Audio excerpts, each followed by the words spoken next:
بسم اللہ الرحمن الرحیم۔ السلام علیکم ورحمۃ اللہ وبرکاتہ۔ آج ہم آپ کے لیے لائے ہیں چھوٹا سا افسانہ جسے تحریر کیا ہے بنت منشا نے۔ یار اس وقت اوپر نہیں جاتے، امی منع کرتی ہیں۔ ندا آفرین کا ہاتھ پکڑے اسے روک رہی تھی جو چھت پر جانے کے لیے بضد تھی۔ یار کیا ہے تجھے؟ نہیں جانا تو نہ جا، مجھے تو جانے دے۔ آفرین نے اپنا ہاتھ چھڑوانا چاہا۔ یار تو روز جاتی ہے چھت پر، آج نہیں جائے گی تو کیا ہوگا؟ روز روز تو نہیں آتی نا میں۔ نیتا نے خفگی سے کہہ کر اس کا ہاتھ چھوڑ دیا۔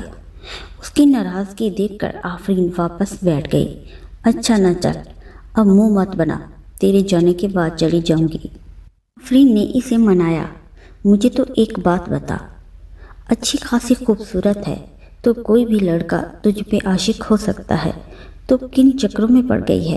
کیوں چاہتی ہے کہ کوئی جن تجھ پر عاشق ہو یا تجھ سے دوستی کرے؟ کیا دیکھ، میں سب سے الگ کرنا چاہتی ہوں۔ انسان تو سب کے دوست ہوتے ہیں، میں سب سے ہٹ کر کچھ کرنا چاہتی ہوں، جن کو اپنا دوست بنانا چاہتی ہوں۔ انسان تو بے وفا ہوتے ہیں، لیکن جن اگر کسی پہ عاشق ہو جائے نا، مرتے دم تک نہیں چھوڑتا۔ آفرین خیالوں میں کھوئے بتا رہی تھی۔ ندا کو اس کی سوچ پر افسوس ہو رہا تھا۔ بہت فضول سوچ ہے تیری یار، سچ میں۔ اور تجھے کیا لگتا ہے تیری چھت پر جا کر ادائیں دکھانے سے یا دوستی کی دعوت دینے سے وہ قبول کر لیں گے؟ کیوں نہیں؟ میں نے ایک جگہ پڑھا تھا جنات ہر جگہ ہوتے ہیں، اور یہ بھی کہ وہ بالوں پر عاشق ہوتے ہیں، اور میں صرف چھت پر جا کر تھوڑی نہ کہتی ہوں۔ وہ کوچنگ سے آتے ہوئے سیدھی طرف جو سنسان میدان ہے وہاں بھی جا کر کہتی ہوں کہ میں بہت اچھی دوست بن سکتی ہوں، کوئی ہے جو مجھ سے دوستی کرے؟ آفرین بہت اترا کر اپنے بالوں سے کھیلتے ہوئے بتا رہی تھی جو اس نے اوپر جانے کے لیے کھول رکھے تھے۔ آفرین تم پاگل ہو، تمہارا دماغ خراب ہو گیا ہے، تم فطرت کے خلاف جانا چاہتی ہو۔ اللہ پاک نے انسان کو انسان ہی کے لیے بنایا ہے، نہ کہ جنات کے لیے۔ میں بتا رہی ہوں یہ نقصان سے خالی نہ ہوگا۔ ندا اب غصے میں آ چکی تھی۔ یار بڑی بھی مت بنو، اب تم کوئی نقصان نہیں ہوتا، یہ سب باتیں ہیں، کچھ نہیں ہوتا۔ آفرین کو کچھ اثر نہ ہوا، اس کے لیے یہ سب بہت معمولی تھا۔ اس کی لاپرواہی دیکھ کر ندا اور تپ گئی۔ بس آفرین تو سدھر جا، نہیں تو میں ابھی جا کر آنٹی کو سب بتا دوں گی۔ ماں کا سن کر آفرین کی ہوائیں اڑی۔ نہیں، کیا ہو گیا ہے؟ اتنی بڑی بات تو نہیں ہے، کیوں بڑھا رہی ہو؟ آفرین مجھے جواب دو، ان سب سے باز آؤ گی یا نہیں؟ یا میں ابھی آنٹی کے پاس جاؤں؟ اچھا نہ، نہیں کروں گی، آئندہ مما سے مت کہنا پلیز۔ گڈ، دوبارہ یہ چیزیں نہ دیکھوں میں۔ چل رات ہو گئی ہے، بابا بھی لینے آتے ہوں گے، تب تک تو دکھا کیا کیا لیا ہے تو نے۔ نیتا کھڑی ہو گئی۔ آفرین نہیں ہوئی۔ منہ مت بنا، اب تیرے بھلے کے لیے کہا ہے، جو کہا ہے اٹھ چل۔ نیتا نے آفرین کا ہاتھ پکڑ کر کھینچا، وہ بھی منہ بنائے اٹھ گئی۔ وہ دونوں آفرین کے کمرے میں چلی گئیں۔ 2 سال بعد ندا 1.5 سال بعد پاکستان آئی تھی۔ کچھ دن امی کے پاس گزارنے کے بعد آج وہ آفرین سے ملنے آئی تھی۔ اس عرصے میں ان کا آپس میں رابطہ نہیں ہوا تھا۔ ندا کا شوہر معاذ اسے گھر کے پاس اتار کر کسی کام کے لیے چلا گیا تھا۔ اندر جاتے ہی اس کی پرانی یادیں تازہ ہو گئی تھیں۔ السلام علیکم آنٹی۔ آفرین کی والدہ کو دیکھ کر اس نے سلام کیا۔ ان کو دیکھ کر ندا کچھ پریشان ہوئی۔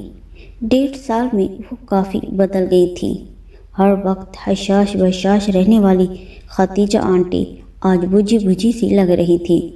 اس کے پیچھے کی وجہ جان کر ندا کے ہوش اڑ گئے کہ یہ سب کیسے ہوا آنٹی، اور کب؟ اب وہ آفرین کے کمرے میں کھڑی تھی۔ اس کے سامنے آفرین کا بے جان جسم پڑا تھا۔ بتائیں یہ آنٹی کب ہوا؟ اور یہ کوما میں کیوں؟ مطلب کیسے ہوا؟ اپنی پیاری اور اتنی اچھی دوست کو اس حالت میں دیکھ کر ندا غم اور حیرت میں مبتلا تھی۔ آفرین کی والدہ نے جو باتیں بتائیں اس سے ندا کی کیفیت میں اور اضافہ ہو گیا، اور اس کے ساتھ ایک اور کیفیت کا اضافہ بھی، اور وہ تھا خوف۔ والدہ کا کہنا تھا آفرین اچانک بیمار رہنے لگی تھی۔ اگر کبھی وہ بیمار نہیں ہوتی تو بھی اس کے چہرے سے ایسے لگتا جیسے اسے بہت تکلیف ہے۔ رات کو جب ہم سوتے تھے تو اس کے کمرے میں چیخنے کی آوازیں آتی تھیں۔ ہم دوڑ کر اس کی طرف جاتے تو وہ بالکل بے خبر نیند سوئی ہوئی ہوتی تھی، لیکن اس کے ہاتھوں پر کٹ کے نشان ہوتے تھے جیسے بلیڈ کے کاٹنے سے ہوتے ہیں۔ میں اس سے پوچھتی تو وہ کہتی کہ مجھے نہیں پتا یہ کیسے ہوا۔ جب یہ سلسلہ بڑھتا گیا تو میں نے اس کے ساتھ سونا شروع کیا۔ اکثر ایسا ہوتا کہ جب بھی میری آنکھ کھلتی تو وہاں موجود نہیں ہوتی تھی۔ بیٹا، میری نیند تمہیں بھی پتا ہے کتنی کچی ہے، لیکن وہ پتہ نہیں کب اٹھ کر جاتی، مجھے پتہ ہی نہیں چلتا۔ تلاش کرنے پر کبھی وہ چھت پر بے ہوش ملتی، کبھی گھر سے باہر بڑے میدان میں۔ ہم عجیب سا الجھن کا شکار ہوتے تھے، کیونکہ وہ اس حالت میں بے ہوش ملتی تھی کہ وہ دلہن جیسے سجی ہوتی تھی۔ ہم نے پیار دے ڈانٹ کر ہر طریقے سے اس سے پوچھا کہ آخر اس کے پیچھے کیا وجہ ہے۔ وہ روتی تھی اور کہتی تھی سچ میں مجھے کچھ نہیں پتا۔ ہم نے ڈاکٹر کو بھی دکھایا۔ ڈاکٹر نے کہا بچی ڈپریس ہے۔ گھر آ کر پھر اس سے پوچھا، اس نے وہی جواب دیا، اسے کچھ نہیں پتا۔ میری آفرین وہ آفرین نہیں رہی۔ اس کو اپنے پہننے اوڑھنے کا بھی خیال نہ رہا تھا، بلکہ دبلی پتلی ہو گئی تھی، اور اس کے جسم پر وقتاً فوقتاً زخم کے کاٹنے کا نشان اس کے منہ پر بھی پڑتے رہتے تھے، لیکن وہ خود ہی ٹھیک ہو جاتے تھے۔ ہمیں پھر بھی سمجھ نہیں آیا بیٹا۔ ڈاکٹر بھی اس کو بدسکون کی دوائیاں دیتا تھا کہ رات کو یہ اٹھنے نہ پائے، لیکن پتہ نہیں کیوں صبح پھر بھی وہ کمرے میں نہیں ہوتی تھی۔ میں بہت زیادہ پریشان تھی۔ مجھے شاکرہ باجی نے کہا کہ دیکھو، اس کی عمر کی ساری بچیوں کی اور اس کی ساری کزنوں کی شادی ہو گئی ہے۔ اکثر لڑکیاں یہ باتیں بھی دل پر لے لیتی ہیں، شاید یہی بات ہو اور شرم کی وجہ سے یہ بتاتی نہ ہو۔ تم رشتہ کر کے دیکھو، فرق پتہ لگ جائے گا۔ بس اس کے بعد ہمیں انتظار تھا کہ کسی اچھے رشتے کا۔ ایک جگہ سے رشتہ آیا، لڑکا بھی بہت اچھا تھا۔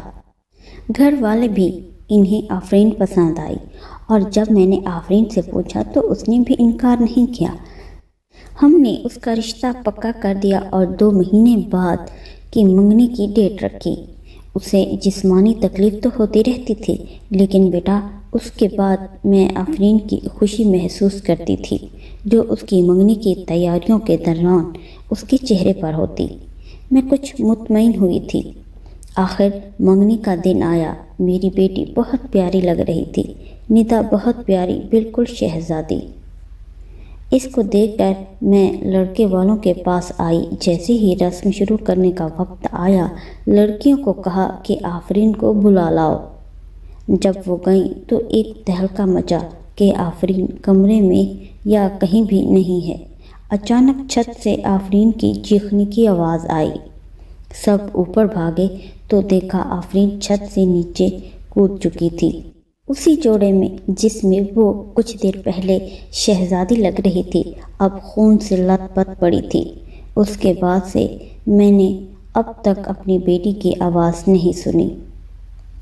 جس قدر آنسوؤں کے ساتھ اس کی والدہ نے بات شروع کی تھی، اب اس سے زیادہ آنسو پر بات ختم کی۔ اب بھی اس حالت میں بھی اس کے جسم پر زخم کے نشان بنتے ہیں۔ کوئی بھی دیکھتا ہے تو کہتا ہے آسیب یا سایہ ہے۔ اگر واقعی ایسا ہے تو اس طرف ہمارا دھیان کیوں پہلے نہیں گیا؟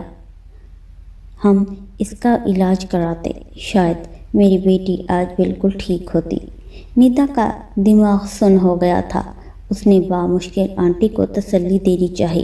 کچھ دیر بعد اس کا شوہر اسے لینے آ گیا۔ وہ آنٹی کو اپنا نمبر دے کر واپس لوٹ آئی۔ کچھ عرصہ بعد وہ اپنے گھر سے واپس چلی گئی۔ واپس آنے کے 2 مہینے بعد وہ کام میں مصروف تھی جب اسے فون آیا۔ کال اٹھائی۔ مقابل نے جو کہا اس نے اس کا جواب نہیں دیا۔ اپنے پاس موجود صوفے پر بیٹھ گئی۔ یار دیکھ، میں سب سے الگ کرنا چاہتی ہوں۔ نیتا کے کان میں آفرین کے کہے گئے جملے گونج رہے تھے۔ جن اگر کسی پر عاشق ہو جائے نا تو مرتے دم تک نہیں چھوڑتا۔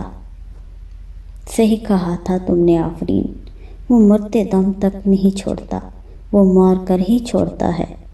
کتنا سمجھایا تھا تمہیں، تمہاری ضد نے تمہاری جان لے لی۔ نیتا خود کلامی کر رہی تھی۔ اس کی بچپن کی دوست اسے چھوڑ کر دار فانی سے جا چکی تھی۔ کاش تم سمجھ جاتی میری بات۔ غیر جنسی تھی وہ، ان کی دوستی بھی ہمارے لیے نہیں ہے۔ کیوں نہیں سمجھی تم؟ کیوں آفرین؟ اب ندا پھوٹ پھوٹ کر رو رہی تھی۔ جب انسان اپنی مقصد زندگی سے ہٹ کر کسی اور مقصد میں لگتا ہے تو وہ خسارے میں ہی پڑتا ہے، پھر چاہے وہ دنیاوی خسارہ ہو یا اخروی، اور بھلے وہ مقصد کوئی بھی ہو۔ آفرین نے جو راہ اختیار کی وہ تو ایسے ہی خسارے سے خالی نہ تھی۔ اب بھی کچھ لڑکیاں ایسی ہیں جو اس طرح کی خواہش کرتی ہیں۔ سنیے، اس کا انجام اچھا نہیں ہے۔ کیا آپ میں سے کوئی بھی اس طرح کی خواہش رکھتا ہے؟